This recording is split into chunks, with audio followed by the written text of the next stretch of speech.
যে এই বছৰ যি ৰিক্ৰুটমেণ্ট হৈ আছে অৰ্থাৎ 10 মে তাৰিখে যি শিক্ষকৰ নিযুক্তি হ'ব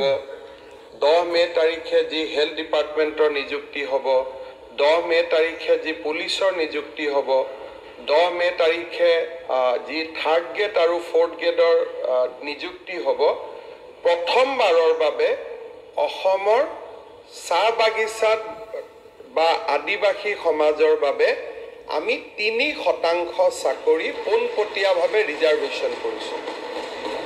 যেটো এটা ঐতিহাসিক কথা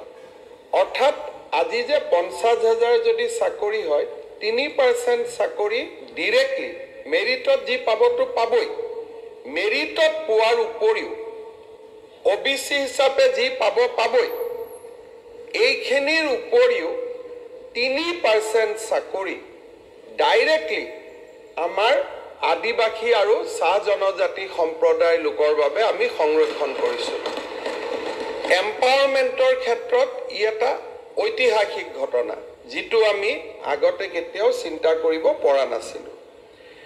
ইয়াৰ পিছত আপুনি অধ্যক্ষ মহোদয় জানে যে আমাৰ ৰাজ্যত যে এই বছৰ যি ৰিক্ৰুটমেণ্ট হৈ আছে অৰ্থাৎ 10 মে তাৰিখে যি শিক্ষকৰ নিযুক্তি হ'ব 10 মে তাৰিখে যি হেল্থ ডিপাৰ্টমেণ্টৰ নিযুক্তি হ'ব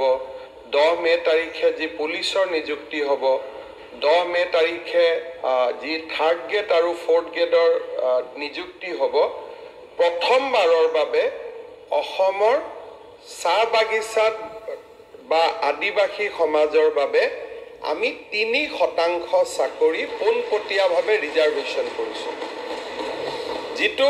এটা ঐতিহাসিক কথা অৰ্থাৎ আজি যে 50,000 যদি চাকৰি হয় 3% চাকৰি ডাইৰেক্টলি মেৰিটত যি পাবতো পাবই মেৰিটত পোৱাৰ উপৰিও ওবিসি হিচাপে যি পাবই এইখিনিৰ উপৰিও 3% চাকৰি ডাইৰেক্টলি আমাৰ আদিবাসী আৰু চাহ জনজাতি সম্প্ৰদায়ৰ লোকৰ বাবে আমি সংৰক্ষণ কৰিছোঁ এম্পাৱাৰমেণ্টৰ ক্ষেত্ৰত ই এটা